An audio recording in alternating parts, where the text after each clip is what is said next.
सत्यनारायण व्रत कथा का पहला अध्याय।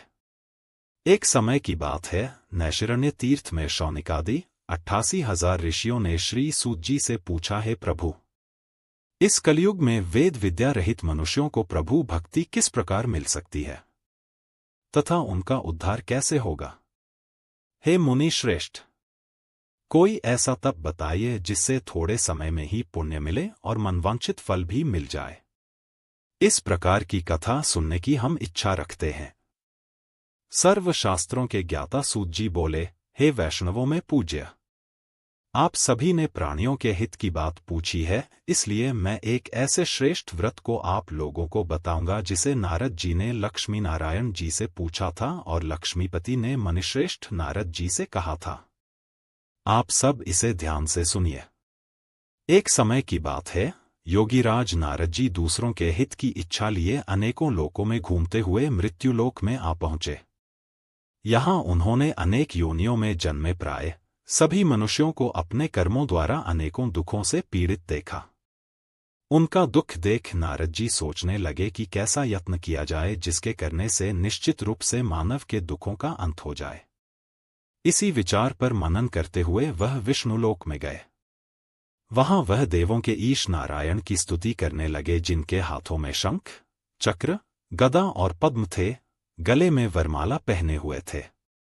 स्तुति करते हुए नारद जी बोले, हे भगवान, आप अत्यंत शक्ति से संपन्न हैं, मन तथा वाणी भी आपको नहीं पा सकती हैं। आपका आदि, मध्य तथा अंत नहीं है। निर्गुण स्वरूप सृष्टि के कारण भक्तों के दुख को दूर करने वाले हैं, आपको मेरा नमस्कार है। नारद जी की स्तुति सुन विष्णु भगवान बोले, हे मुनिश्रेष्ठ, आपके मन में क्या बात है? आप किस काम के लिए पधारे हैं? उसे संकोच कहो। इस पर नारद मुनि बोले कि मृत्युलोक में अनेक योनियों में जन्मे मनुष्य अपने कर्मों के द्वारा अनेकों दुख से दुखी हो रहे हैं। हे नाथ, आप मुझ पर दया रखते हैं तो बताइए कि वो मनुष्य थोड़े प्रयास से ही अपने दुखों से कैसे छुटकारा पा सकते हैं। श्रीहरि बोले, हे नारद, मनुष्यों की भलाई के लिए तुमने बहुत अच्छी बात पूछी है। जिसके करने से मनुष्य मोह से छूट जाता है, वह बात मैं कहता हूं, उसे सुनो। स्वर्ग लोक व मृत्युलोक दोनों में एक दुर्लभ उत्तम व्रत है जो पुण्य देने वाला है। आज प्रेमवश होकर मैं उसे तुमसे कहता हूं। श्री सत्यनारायण भगवान का यह व्रत अच्छी तरह विधान पूर्वक करके मनुष्य तुरंत ही यहां सुख भोग कर मरने पर मोक्ष पाता है। श्रीहरि के वचन सुन नारद जी बोले कि उस व्रत का फल क्या है और उसका विधान क्या है? यह व्रत किसने किया था? इस व्रत को किस दिन करना चाहिए? सभी कुछ विस्तार से बताएं। नारद की बात सुनकर श्रीहरि बोले, दुख व शोक को दूर करने वाला यह सभी स्थानों पर विजय दिलाने वाला है। मानव को भक्ति व श्रद्धा के साथ शाम को श्री सत्यनारायण की पूजा धर्मपरायण होकर ब्राह्मणों व बंधुओं के साथ करनी चाहिए। भक्ति भाव से ही नैवेद्य, केले का फल, घी, दूध और गेहूं का आटा सवाया लें। गेहूं के स्थान पर साठी का आटा, शक्कर तथा गुड़ लेकर वह सभी भक्षण योग्य पदार्थों को मिलाकर भगवान का भोग लगाए। ब्राह्मणों सहित बंधु बांधवों को भी भोजन कराएं, उसके बाद स्वयं भोजन करें। भजन कीर्तन के साथ भगवान की भक्ति में लीन हो जाएं। इस तरह से सत्यनारायण भगवान का यह व्रत करने पर मनुष्य की सारी इच्छाएं निश्चित रूप से पूरी होती हैं। इस कली काल अर्थात कलयुग में मृत्युलोक में मोक्ष का यही एक सरल उपाय बताया गया है। श्री सत्यनारायण व्रत कथा का पहला अध्याय संपूर्ण। बोलिए श्री सत्यनारायण भगवान की जय। सत्यनारायण भगवान की व्रत कथा का दूसरा अध्याय।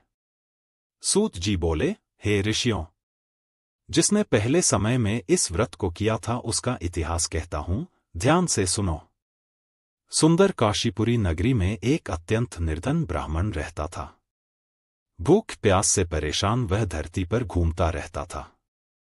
ब्राह्मणों से प्रेम करने वाले भगवान ने एक दिन ब्राह्मण का वेश धारण कर उसके पास जाकर पूछा, हे विप्र, नित्य दुखी होकर तुम पृथ्वी पर क्यों घूमते हो? दीन ब्राह्मण बोला, मैं निर्धन ब्राह्मण हूं, भिक्षा के लिए धरती पर घूमता हूं। हे भगवान, यदि आप इसका कोई उपाय जानते हो तो बताइए। वृद्ध ब्राह्मण कहता है कि सत्यनारायण भगवान मनोवांछित फल देने वाले हैं, इसलिए तुम उनका पूजन करो। इसे करने से मनुष्य सभी दुखों से मुक्त हो जाता है। वृद्ध ब्राह्मण बनकर आए सत्यनारायण भगवान उस निर्धन ब्राह्मण को व्रत का सारा विधान बताकर अंतर्धान हो गए। ब्राह्मण मन ही मन सोचने लगा कि जिस व्रत को वृद्ध ब्राह्मण करने को कह गया है, मैं उसे जरूर करूंगा। यह निश्चय करने के बाद उसे रात में नींद नहीं आई। वह सवेरे उठकर सत्यनारायण भगवान के व्रत का निश्चय कर भिक्षा के लिए चला गया। उस दिन निर्धन ब्राह्मण को भिक्षा में बहुत धन मिला, जिससे उसने बंधु बांधवों के साथ मिलकर श्री सत्यनारायण भगवान का व्रत संपन्न किया।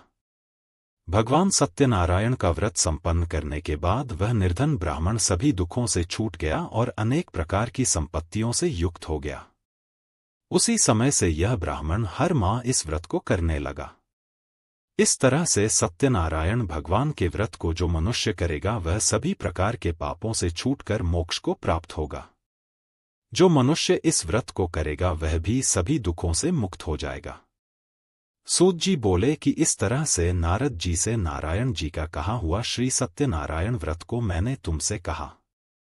हे विप्रो, मैं अब और क्या कहूं? ऋषि बोले, हे मुनिवर, संसार में उस विप्र से सुनकर और किस किस ने इस व्रत को किया, हम सब इस बात को सुनना चाहते हैं। इसके लिए हमारे मन में श्रद्धा का भाव है। सूत जी बोले, हे मुनियों, जिसने इस व्रत को किया है वे सब सुनो। एक समय वही विप्र धन व ऐश्वर्य के अनुसार अपने बंधु बांधवों के साथ इस व्रत को करने को तैयार हुआ। उसी समय एक लकड़ी बेचने वाला बूढ़ा आदमी आया और लकड़ियां बाहर रखकर अंदर ब्राह्मण के घर में गया। प्यास से दुखी वह लकड़हारा उनको व्रत करते देख विप्र को नमस्कार कर पूछने लगा कि आप यह क्या कर रहे हैं, तो उन्होंने बताया कि व्रत कर रहा हूं तथा इसे करने से क्या फल मिलेगा, कृपया मुझे भी बताएं। ब्राह्मण ने कहा कि सब मनोकामनाओं को पूरा करने वाला यह सत्यनारायण भगवान का व्रत है। इनकी कृपा से ही मेरे घर में धन धान्य आदि की वृद्धि हुई है। विप्र से सत्यनारायण व्रत या के बारे में जानकर लकड़हारा बहुत प्रसन्न हुआ। चरणामृत लेकर वह प्रसाद खाने के बाद वह अपने घर गया। लकड़हारे ने अपने मन में संकल्प किया कि आज लकड़ी बेचने से जो धन मिलेगा उसी से श्री सत्यनारायण भगवान का उत्तम व्रत करूंगा। मन में इस विचार को ले बूढ़ा आदमी सिर पर लकड़ियां रख उस नगर में बेचने गया जहां धनी लोग ज्यादा रहते थे। उस नगर में उसे अपनी लकड़ियों का दाम पहले से 4 गुना अधिक मिलता है। बूढ़ा प्रसन्नता के साथ दाम लेकर केले, शक्कर, घी, दूध, दही और गेहूं का आटा ले और सत्यनारायण भगवान के व्रत की अन्य सामग्रियां लेकर अपने घर गया। वहां उसने अपने बंधु बांधवों को बुलाकर विधि विधान से सत्यनारायण भगवान का पूजन और व्रत किया। इस व्रत के प्रभाव से वह बूढ़ा लकड़हारा धन पुत्र आदि से युक्त होकर संसार के समस्त सुख भोग अंतकाल में बैकुंठ धाम चला गया।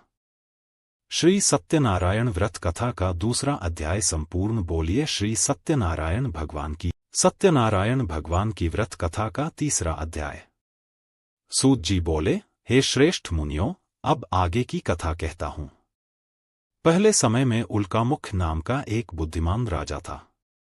वह सत्यवक्ता और जितेंद्रिय था। प्रतिदिन देव स्थानों पर जाता और निर्धनों को धन देकर उनके कष्ट दूर करता था। उसकी पत्नी कमल के समान मुख वाली तथा सती साध्वी थी। भद्रशीला नदी के तट पर उन दोनों ने श्री सत्यनारायण भगवान का व्रत किया। उसी समय साधु नाम का एक वैश्य आया। उसके पास व्यापार करने के लिए बहुत सा धन भी था। राजा को व्रत करते देखकर वह विनय के साथ पूछने लगा, हे राजन, भक्तिभाव से पूर्ण होकर आप यह क्या कर रहे हैं? मैं सुनने की इच्छा रखता हूं तो आप मुझे बताएं। राजा बोला, हे साधु, अपने बंधु बांधवों के साथ पुत्रादि की प्राप्ति के लिए एक महाशक्तिमान श्री सत्यनारायण भगवान का व्रत व पूजन कर रहा हूं। राजा के वचन सुन साधु आदर से बोला, हे राजन, मुझे इस व्रत का सारा विधान कहिए। आपके कथनानुसार मैं भी इस व्रत को करूंगा। मेरी भी संतान नहीं है और इस व्रत को करने से निश्चित रूप से मुझे संतान की प्राप्ति होगी। राजा से व्रत का सारा विधान सुन व्यापार से निवृत्त हो वह अपने घर गया। साधु वैश्य ने अपनी पत्नी को संतान देने वाले इस व्रत का वर्णन कह सुनाया और कहा कि जब मेरी संतान होगी तब मैं इस व्रत को करूंगा। साधु ने इस तरह के वचन अपनी पत्नी लीलावती से कहे। एक दिन लीलावती पति के साथ आनंदित हो सांसारिक धर्म में प्रवृत्त होकर सत्यनारायण भगवान की कृपा से गर्भवती हो गई। 10वें महीने में उसके गर्भ से एक सुंदर कन्या ने जन्म लिया। दिनों दिन वह ऐसे बढ़ने लगी जैसे कि शुक्ल पक्ष का चंद्रमा बढ़ता है। माता पिता ने अपनी कन्या का नाम कलावती रखा। एक दिन लीलावती ने मीठे शब्दों में अपने पति को याद दिलाया कि आपने सत्यनारायण भगवान के जिस व्रत को करने का संकल्प किया था उसे करने का समय आ गया है, आप इस व्रत को करिए। साधु बोला कि हे प्रिय, इस व्रत को मैं उसके विवाह पर करूंगा। इस प्रकार अपनी पत्नी को आश्वासन देकर वह नगर को चला गया। कलावती पिता के घर में रह वृद्धि को प्राप्त हो गई। साधु ने एक बार नगर में अपनी कन्या को सखियों के साथ देखा तो तुरंत ही दूत को बुलाया और कहा कि मेरी कन्या के योग्य वर देखकर आओ। साधु की बात सुनकर दूत कंचन नगर में पहुंचा और वहां देखभाल कर लड़की के सुयोग्य वाणिक पुत्र को ले आया। सुयोग्य लड़के को देख साधु ने बंधु बांधवों को बुलाकर अपनी पुत्री का विवाह कर दिया, लेकिन दुर्भाग्य की बात ये कि साधु ने अभी भी श्री सत्यनारायण भगवान का व्रत नहीं किया। इस पर श्री भगवान क्रोधित हो गए और श्राप दिया कि साधु को अत्यधिक दुख मिले। अपने कार्य में कुशल साधु बनिया जमाई को लेकर समुद्र के पास स्थित होकर रत्नासारपुर नगर में गया। वहां जाकर दामाद ससुर दोनों मिलकर चंद्रकेतु राजा के नगर में व्यापार करने लगे। एक दिन भगवान सत्यनारायण की माया से एक चोर राजा का धन चुराकर भाग रहा था। उसने राजा के सिपाहियों को अपना पीछा करते देख चुराया हुआ धन वहां रख दिया जहां साधु अपने जमाई के साथ ठहरा हुआ था। राजा के सिपाहियों ने साधु वैश्य के पास राजा का धन पड़ा देखा तो वह ससुर जमाई दोनों को बांधकर प्रसन्नता से राजा के पास ले गए और कहा कि उन दोनों चोरों हम पकड़ लाए हैं, आप आगे की कार्यवाही की आज्ञा दें। राजा की आज्ञा से उन दोनों को कठिन कारावास में डाल दिया गया और उनका सारा धन भी उनसे छीन लिया गया। श्री सत्यनारायण भगवान से श्राप से साधु की पत्नी भी बहुत दुखी हुई। घर में जो धन रखा था उसे चोर चुरा ले गए। शारीरिक तथा मानसिक पीड़ा व भूख प्यास से अति दुखी हो अन्न की चिंता में कलावती के ब्राह्मण के घर गई। वहां उसने श्री सत्यनारायण भगवान का व्रत होते देखा, फिर कथा भी सुनी। वह प्रसाद ग्रहण कर वह रात को घर वापस आई। माता के कलावती से पूछा कि हे पुत्री, अब तक तुम कहाँ थी? तेरे मन में क्या है? कलावती ने अपनी माता से कहा, हे माता, मैंने एक ब्राह्मण के घर में श्री सत्यनारायण भगवान का व्रत देखा है। कन्या के वचन सुन लीलावती भगवान के पूजन की तैयारी करने लगी। लीलावती ने परिवार व बंधुओं सहित सत्यनारायण भगवान का पूजन किया और उनसे वर मांगा कि मेरे पति तथा जमाई शीघ्र घर आ जाएं। साथ ही यह भी प्रार्थना की कि हम सब का अपराध क्षमा करें। श्री सत्यनारायण भगवान इस व्रत से संतुष्ट हो गए और राजा चंद्रकेतु को सपने में दर्शन दे कहा कि हे राजन, तुम उन दोनों वैश्यों को छोड़ दो और तुमने उनका जो धन लिया है उसे वापस कर दो। अगर ऐसा नहीं किया तो मैं तुम्हारा धन, राज्य व संतान सभी को नष्ट कर दूंगा। राजा को यह सब कहकर वह अंतर्धान हो गए। प्रातः काल सभा में राजा ने अपना सपना सुनाया, फिर बोले कि बणिक पुत्रों को कैद से मुक्त कर सभा में लाओ। दोनों ने आते ही राजा को प्रणाम किया। राजा मीठी वाणी में बोला, हे महानुभावों, भाग्यवश सा कठिन दुख तुम्हें प्राप्त हुआ है, लेकिन अब तुम्हें कोई भय नहीं है। सा कह राजा ने उन दोनों को नए वस्त्राभूषण भी पहनाए और जितना धन उनका लिया था उससे दुगुना धन वापस कर दिया। दोनों वैश्य अपने घर को चल दिए। श्री सत्यनारायण व्रत कथा का 3रा अध्याय संपूर्ण। बोलिए श्री सत्यनारायण भगवान की जय। सत्यनारायण भगवान की व्रत कथा का 4था अध्याय। सूत जी बोले, वैश्य ने मंगलाचार कर अपनी यात्रा आरंभ की और अपने नगर की ओर चल दिए। उनके थोड़ी दूर जाने पर एक दंडी वेशधारी श्री सत्यनारायण ने उनसे पूछा, हे साधु, तेरी नाव में क्या है? अभिवाणी वणिक हंसता हुआ बोला, हे दंडी, आप क्यों पूछते हो? क्या धन लेने की इच्छा है? मेरी नाव में तो बेल व पत्ते भरे हुए हैं। वैश्य के कठोर वचन सुन भगवान बोले, तुम्हारा वचन सत्य हो। दंडी ऐसे वचन कह वहां से दूर चले गए। कुछ दूर जाकर समुद्र के किनारे बैठ गए। दंडी के जाने के बाद साधु वैश्य ने नित्य क्रिया के पश्चात नाव को ऊंची उठते देखकर अचंभा माना और नाव में बेलपत्ते आदि देख वह मूर्छित हो जमीन पर गिर पड़ा। मूर्छा खुलने पर वह अत्यंत शोक में डूब गया। तब उसका दामाद बोला कि आप शोक ना मनाए, यह दंडी का शाप है, इसलिए हमें उनकी शरण में जाना चाहिए, तभी हमारी मनोकामना पूरी होगी। दामाद की बात सुनकर वह दंडी के पास पहुंचा और अत्यंत भक्तिभाव नमस्कार करके बोला, मैंने आपसे जो असत्य वचन कहे थे उनके लिए मुझे क्षमा दें। ऐसा कहकर महान शोकातुर हो रोने लगा। तब दंडी भगवान बोले, हे वणिक पुत्र, मेरी आज्ञा से बार बार तुम्हें दुख प्राप्त हुआ है। तू मेरी पूजा से विमुख हुआ।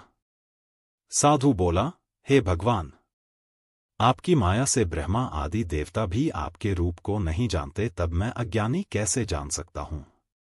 आप प्रसन्न होइए, अब मैं सामर्थ्य के अनुसार आपकी पूजा करूंगा। मेरी रक्षा करो और पहले के समान नौका में धन भर दो। साधु वैश्य के भक्तिपूर्वक वचन सुनकर भगवान प्रसन्न हो गए और उसकी इच्छानुसार वरदान देकर अंतर्धान हो गए। ससुर जमाई जब नाव पर आए तो नाव धन से भरी हुई थी। फिर वहीं अपने अन्य साथियों के साथ सत्यनारायण भगवान का पूजन कर अपने नगर को चल दिए। जब नगर के नजदीक पहुंचे तो दूत को घर पर खबर करने के लिए भेज दिया। दूत साधु की पत्नी को प्रणाम कर कहता है कि मालिक अपने दामाद सहित नगर के निकट आ गए हैं। दूत की बात सुन साधु की पत्नी लीलावती ने बड़े हर्ष के साथ सत्यनारायण भगवान का पूजन कर अपनी पुत्री कलावती से कहा कि मैं अपने पति के दर्शन को जाती हूं, तू कार्य पूर्ण कर शीघ्र आ जा। माता के से वचन सुन कलावती जल्दी में प्रसाद छोड़ अपने पति के पास चली गई। प्रसाद की अवज्ञा के कारण श्री सत्यनारायण भगवान रुष्ट हो गए और नाव सहित उसके पति को पानी में डुबो दिया। कलावती अपने पति को वहां ना पाकर रोती हुई जमीन पर गिर गई। नौका को डूबा हुआ देख व कन्या को रोता देख साधु दुखी होकर बोला कि हे प्रभु, मुझसे तथा मेरे परिवार से जो भूल हुई है उसे क्षमा करें। साधु के दीन वचन सुनकर श्री सत्यनारायण भगवान प्रसन्न हो गए और आकाशवाणी हुई, हे साधु, तेरी कन्या मेरे प्रसाद को छोड़कर आई है, इसलिए उसका पति अदृश्य हो गया है। यदि वह घर जाकर प्रसाद खाकर लौटती है तो इसे इसका पति अवश्य मिलेगा। ऐसी आकाशवाणी सुन कलावती घर पहुंचकर प्रसाद खाती है और फिर आकर अपने पति के दर्शन करती है। उसके बाद साधु अपने बंधु बांधवों सहित श्री सत्यनारायण भगवान का विधि विधान से पूजन करता है। इस लोक का सुख भोग वह अंत में स्वर्ग जाता है। श्री सत्यनारायण व्रत कथा का 4था अध्याय संपूर्ण। बोलिए श्री सत्यनारायण भगवान की जय। सत्यनारायण भगवान की व्रत कथा का 5वां अध्याय। सूत जी बोले, हे ऋषियों, मैं और भी एक कथा सुनाता हूं, उसे भी ध्यानपूर्वक सुनो। प्रजापालन में लीन तुंगध्वज नाम का एक राजा था। उसने भी भगवान का प्रसाद त्याग कर बहुत ही दुख सहन किया। एक बार वन में जाकर वन्य पशुओं को मारकर वह बड़ के पेड़ के नीचे आया। वहां उसने ग्वालों को भक्तिभाव से अपने बंधुओं सहित सत्यनारायण भगवान का पूजन करते देखा। अभिमानवश राजा ने उन्हें देखकर भी पूजा स्थान में नहीं गया और ना ही उसने भगवान को नमस्कार किया। ग्वालों ने राजा को प्रसाद दिया, लेकिन उसने वह प्रसाद नहीं खाया और प्रसाद को वहीं छोड़ वह अपने नगर को चला गया। जब वह नगर में पहुंचा तो वहां सब कुछ तहस-नहस हुआ पाया तो वह शीघ्र ही समझ गया कि यह सब भगवान ने ही किया है। वह दोबारा ग्वालों के पास पहुंचा और विधि पूर्वक पूजा करके प्रसाद खाया तो श्री सत्यनारायण भगवान की कृपा से सब कुछ पहले जैसा हो गया। दीर्घकाल तक सुख भोगने के बाद मरणोपरांत उसे स्वर्गलोक की प्राप्ति हुई। जो मनुष्य परम दुर्लभ इस व्रत को करेगा तो भगवान सत्यनारायण की अनुकंपा से उसे धनधान्य की प्राप्ति होगी। निर्धन धनी हो जाता है और भयमुक्त हो जीवन जीता है। संतानहीन मनुष्य को संतान सुख मिलता है और सारे मनोरथ पूर्ण होने पर मानव अंतकाल में बैकुंठ धाम को जाता है। सूत जी बोले, जिन्होंने पहले इस व्रत को किया है अब उनके दूसरे जन्म की कथा कहता हूं। वृद्ध शतानंद ब्राह्मण ने सुदामा का जन्म लेकर मोक्ष की प्राप्ति की। लकड़हारे ने अगले जन्म में निषाद बनकर मोक्ष प्राप्त किया। उल्कामुख नाम का राजा दशरथ होकर बैकुंठ को गए। साधु नाम के वैश्य ने मोरध्वज बनकर अपने पुत्र को आरे से चीरकर मोक्ष पाया। महाराज तुंगध्वज ने स्वयंभू होकर भगवान में भक्तियुक्त हो कर्म कर मोक्ष पाया। श्री सत्यनारायण व्रत कथा का 5वां अध्याय संपूर्ण। बोलिए श्री सत्यनारायण भगवान की जय।